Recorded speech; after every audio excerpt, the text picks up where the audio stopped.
जी बच्चों, ये मुकम्मल समरी आ गई आपके सामने।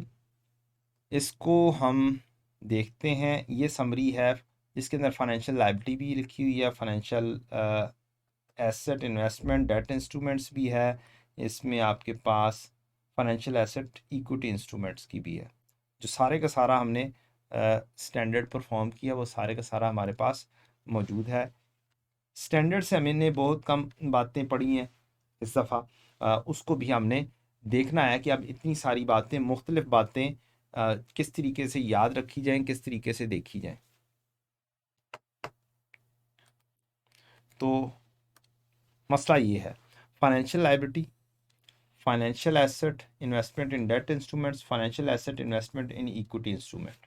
इक्विटी इंस्ट्रूमेंट से हमने शुरू किया था कि हमारे पास शेयर्स होंगे, डिफ़ॉल्ट ट्रीटमेंट, अगर डिफ़ॉल्ट नहीं है तो डेजिग्नेटेड होगा, इरेवोकेबली होगा, तो fair value through OCI।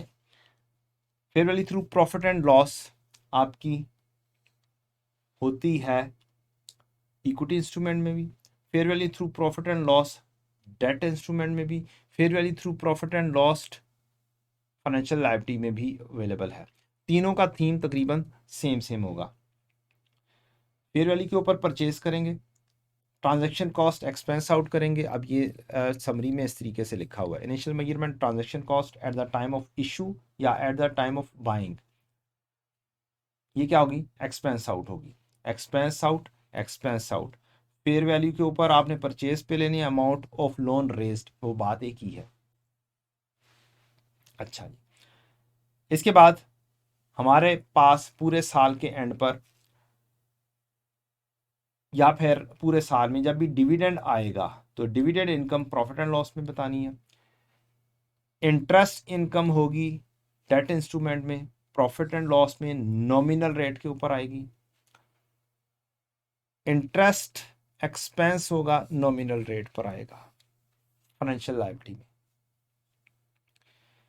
Year and के ऊपर, रिपोर्टिंग डेट के ऊपर, fair value through profit and loss में आपको गेन लॉस ट्रांसफर करना है प्रॉफिट एंड लॉस में। Fair value gain loss profit and loss में ट्रांसफर करना है। यहां पर आ गई speciality, fair value through profit and loss financial liability में। इसके अंदर अगर ऑन क्रेडिट रिस्क है तो वो OCI में जाएगा। ऑन क्रेडिट रिस्क की वजह से कोई चेंज है तो वो प्रॉफिट एंड लॉस में नहीं जाएगी, वो OCI में जाएगी। ये हमारी एक एक्सेप्शन आ गई। अगली चीज अब हम देखते हैं, ये fair value through profit and loss की बात होगी, समरी सारी डिस्कस होगी। नेक्स्ट, जो इक्विटी इंस्ट्रूमेंट है उसके अंदर फेयर वैल्यू थ्रू OCI है। जो डेट इंस्ट्रूमेंट है उसमें भी फेयर वैल्यू थ्रू OCI है। जो फाइनेंशियल लायबिलिटी है इसमें फेयर वैल्यू थ्रू OCI नहीं है। तो दो जगहों पर फेयर वैल्यू थ्रू OCI है, सिर्फ और सिर्फ फाइनेंशियल एसेट में है। फाइनेंशियल लायबिलिटी में फेयर वैल्यू थ्रू OCI नहीं है। इस केस के अंदर अब हम दो जगहों पे कंपैरिजन कर रहे होंगे। अगर हमने फेयर वैल्यू थ्रू OCI किया है तो हमारे पास फेयर वैल्यू में हमें ट्रांजैक्शन कॉस्ट को ऐड करना है, कैपिटलाइज करना है, कैपिटलाइज करना है। ट्रांजैक्शन कॉस्ट को हमें फेयर वैल्यू में ऐड करना है, तो हमारे पास आ जाएगी fair value through OCI। Dividend income fair value through OCI में प्रॉफिट एंड लॉस में जानी है। अब यहां पर इंटरेस्ट इनकम आएगी, इसको हमने बिल्कुल एमोटाइज कॉस्ट के तौर पर चलाना है, इफेक्टिव रेट के ऊपर आएगा। जो फेयर वैल्यू थ्रू OCI है इसमें गेन या लॉस OCI में जाएगा।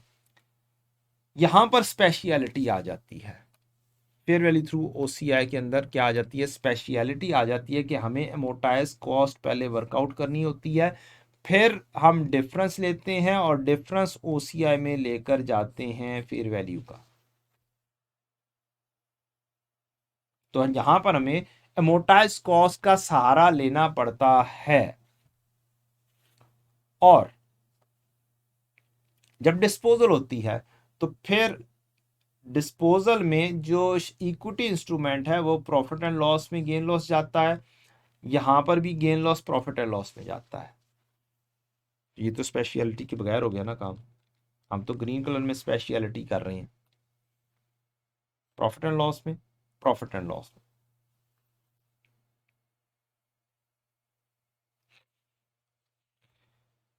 अब जो इक्विटी इंस्ट्रूमेंट है ये रिटेन्ड अर्निंग में जाता है, जैसे IAS 16 की रीवैल्यूएशन सरप्लस डील होती है।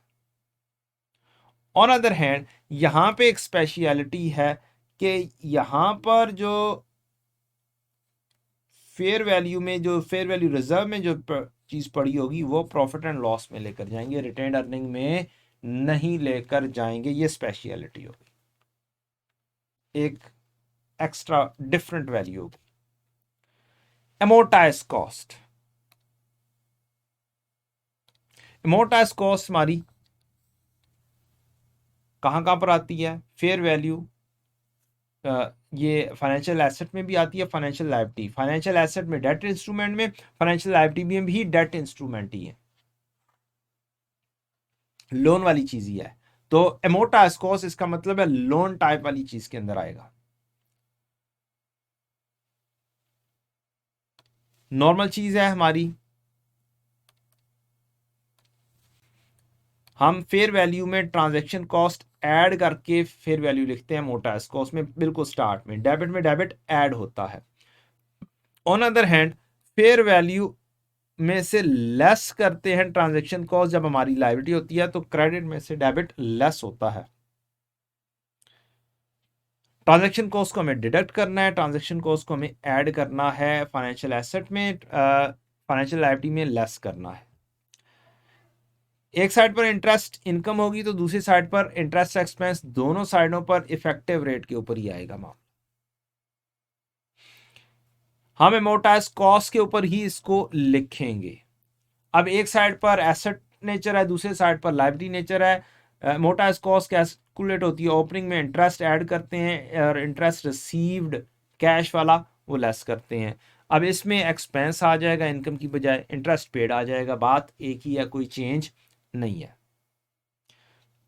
ये फेयर वैल्यू पर नहीं लेकर जाएंगे, बिल्कुल नहीं लेकर जाएंगे। एमोर्टाइजेशन की कैलकुलेशन कहां कहां पर बनेगी?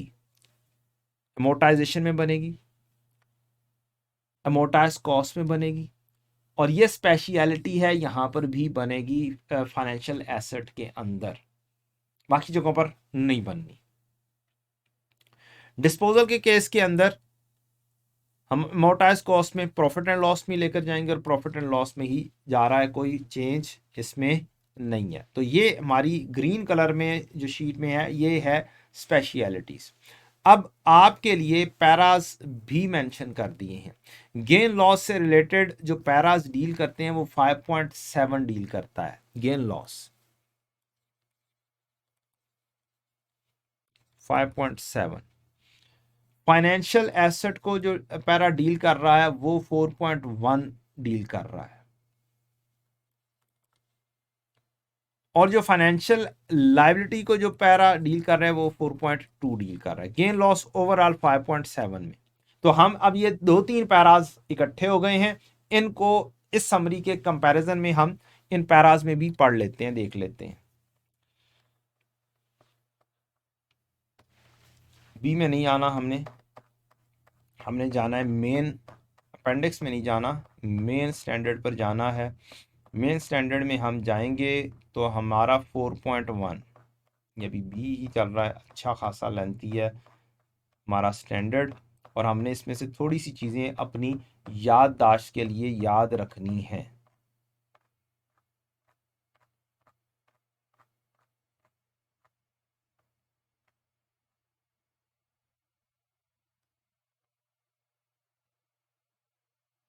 फाइव पॉइंट सेवन में गेन लॉसेस 5.7, ये हमने चीज़ें हाईलाइट करनी है। Gain loss on financial assets and financial liability that is measured at fair value shall be in profit and loss। Profit and loss में सब कुछ जाना है, ठीक है। गेन या लॉस फाइनेंशियल एसेट या फाइनेंशियल लायबिलिटी जो फेयर वैल्यू पे चल रहे होंगे वो प्रॉफिट एंड लॉस में जाना है, अनलेस कौन कौन सी चीज नहीं जानी? हैजिंग रिलेशनशिप हमारे कोर्स में नहीं। इन्वेस्टमेंट इन इक्विटी इंस्ट्रूमेंट, अगर हमने इक्विटी इंस्ट्रूमेंट में इन्वेस्टमेंट की हुई है और एंटिटी ने प्रेजेंट गेन या loss that investment in other comprehensive income यानी फेयर वैल्यू थ्रू ओसीआई में है, तो फिर आपने 5.7.5 के तहत डील करना है। दूसरी चीज अनलेस में एक्सेप्शन अब इसके अंदर आ रही है। Financial liability designated at fair value through profit and loss, ये एक्सेप्शन थी, तो ये अब एक्सेप्शन एक हिसाब से आ रही है। Entity is required to present effect of change in liabilities credit risk वाली बात कंप्रीहेंसिव इनकम में है जानी। हमारे पास जो एक्सेप्शन है वो डायरेक्टली सामने आके खड़ी हो गई है।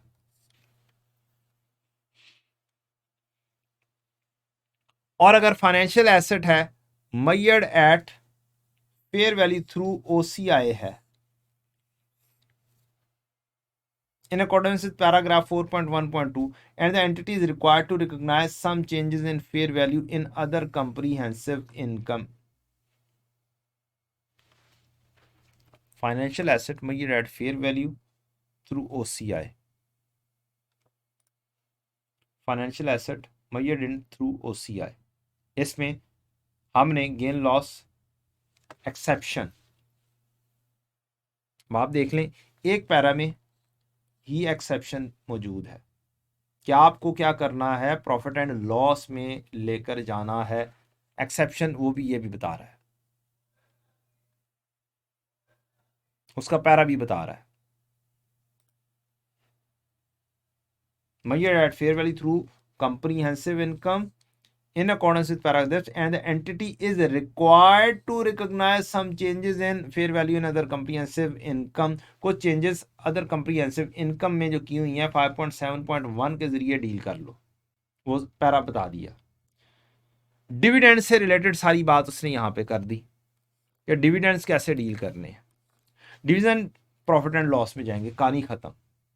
कब जाएंगे वो उसने कुछ बातें की हुई हैं कि entities right to receive payment हो, प्रोबेबल हो कि economic benefit dividend will flow to the entity, amount of dividends can be measured liability, ये थ्योरेटिकल बातें हैं। हमने डिविडेंड किधर लेके जाना है, प्रॉफिट एंड लॉस में लेके जाना है।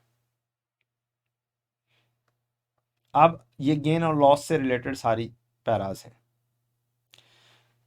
Financial asset measured at amortized cost is not a part of hedging relationship and if applicable this value hedge this shall be recognized in profit and loss when the financial asset is de-recognized। Profit and loss में हम लिख देंगे जब asset को हम D-recognise कर देंगे, और बस यहां तक काफी है। हमारे कोर्स में रीक्लासिफिकेशन उस तरीके से नहीं है, हैजिंग से रिलेटेड हमारा काम नहीं है, तो ये हमारा यहां तक खत्म हुआ। Investment in equity instrument, equity instrument के बारे में क्या कह रहा है, इनिशियल रिकॉग्निशन पर entity make irrevocable election to present in other comprehensive income subsequent changes in fair value of investment in equity instrument within the scope of this standard। तो अगर वो नाइदर हेल्ड फॉर ट्रेडिंग हो nor contingent consideration वगैरह बातें कर रहा है, तो ये हमारा एक डेजिग्नेशन की वो बात कर रहा है। If the entity make an election, और वो इलेक्शन कर लेती है, it shall recognize in profit and loss dividends from that investment in accordance with paragraph 5.7.1। वही बात, डिविडेंड वहीं से वैसे ही लिखना है, प्रॉफिट एंड लॉस में ही लिखना है, ओसीआई में करने के बावजूद उधर लिखना है। अब ये स्पेशलिटी आ गई liability designated at fair value through profit and loss वाली। An entity shall present gain or losses on financial liability that is designated at fair value through profit and loss in accordance with paragraph 4.2। और इस के तरीके से हुआ तो amount of change in fair value of financial liability that is attributable to changes in credit risk shall be presented in other comprehensive income। ये speciality वाली बात भी यहां पर हमें हाईलाइट होके मिल गई। तो चीजें बहुत समराइज वे में आप चीजों को, एक्सेप्शंस को भी हाईलाइट कर सकते हैं। और remaining amount of change in fair value shall be presented in profit and loss. लो जी, एक्सेप्शन जो थी वो डायरेक्टली आपको 5.7.7 में मिल गई।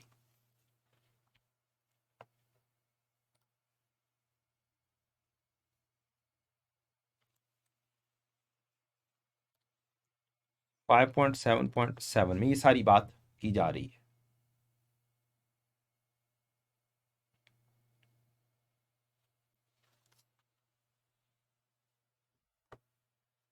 और ओसीआई में shall be reserve transfer to profit and loss, ये किधर थी जी? Equity instruments, financial liability, credits in other comprehensive income, ये भी बात आ गई 5.7.7। ये हमारी बात यहाँ पर पूरी हो गई है। 5.7.7 स्टैंडर्ड में भी लिखा हुआ है और 5.7.7 हमने जब पढ़ा तो उसके अंदर पूरी बात उसने वहां पे लिख दी।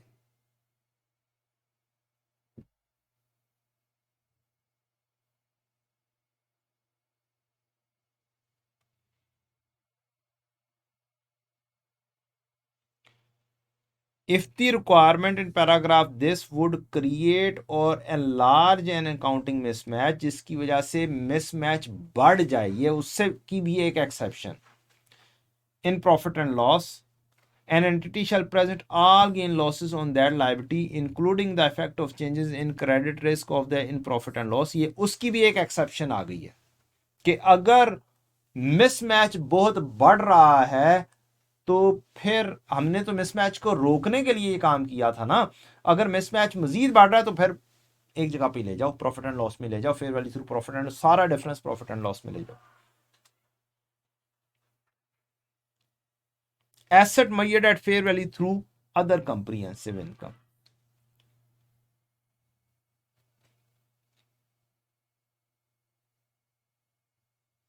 गेन लॉस हम अदर कंप्रीहेंसिव इनकम में लिखेंगे except for impairment gain loss, ये हमारे कोर्स का हिस्सा ही नहीं है impairment. And foreign exchange gain loss, foreign exchange gain loss हमारे कोर्स का हिस्सा है कि फॉरेन एक्सचेंज गेन लॉस हमें प्रॉफिट एंड लॉस में लिखना होता है। Until the financial asset is derecognise और रिक्लासिफाइड, जब तक हम डी रिकॉग्नाइज ना करें या रिक्लासिफाइड ना करें, तो डी रिकॉग्निशन तो है, हमने जब डिस्पोज ऑफ कर दी, रिक्लासिफाइड हमारे वैसे भी नहीं है।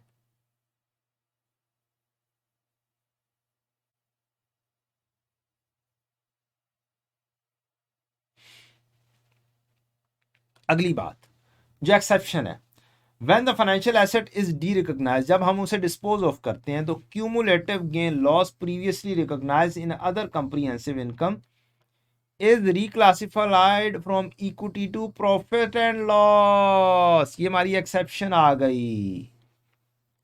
तो यहां पर हमारी एक्सेप्शन हाईलाइट होकर आ रही है 5.7.1। ये आ गया 5.7.1 के अंदर।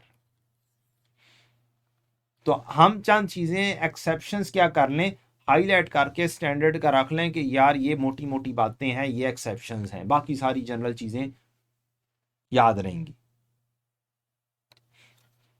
तो चीजें मिल जाती हैं, ढूंढने से मिल जाती हैं।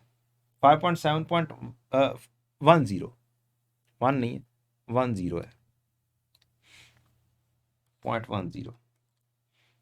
तो नजीक नजीक एक्सेप्शन आपको मिल जाएंगे 5.7.7, 5.7.10।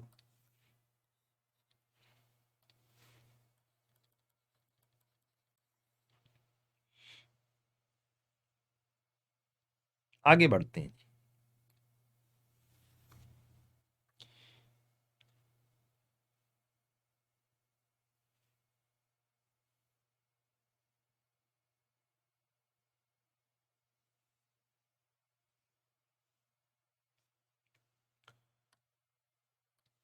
Interest calculated using the effective interest method is recognised in profit and loss. यानी ये भी खत्म हो गई कि अदर कंप्रीहेंसिव इनकम में भी आपको इफेक्टिव इंटरेस्ट रेट के जरिए प्रॉफिट एंड लॉस में गेन या लॉस लिखना है।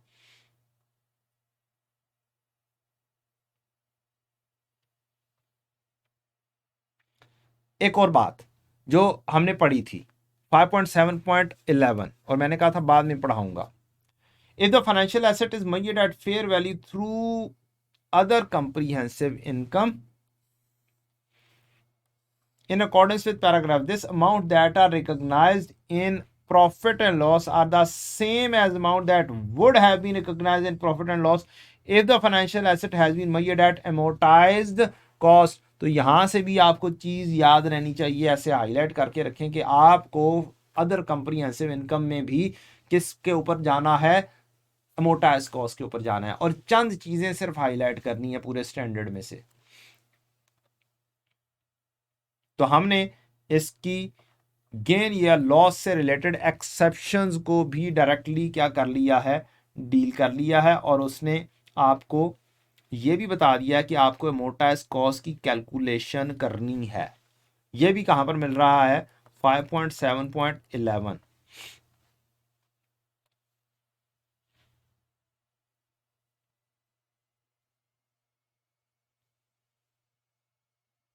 तो एक्सेप्शन जितनी भी हैं वो सारी की सारी क्या हो गई हैं, हाईलाइट होके आपके सामने आ गई हैं।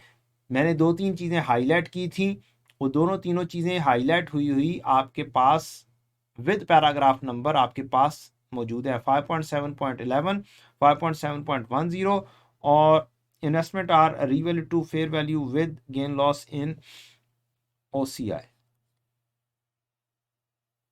ये तो OCI में ही जाना है, ये तो नॉर्मल चीज है, ये वाली चीज तो नॉर्मल है। फेयर वैल्यू थ्रू OCI होगा तो उसका जो डिफरेंस होगा तो OCI में जाना है ना। तो जो एक्सेप्शंस थी, 3 एक्सेप्शंस, वो तीनों की तीनों एक्सेप्शंस वाली बातें हमारे पास सामने हैं।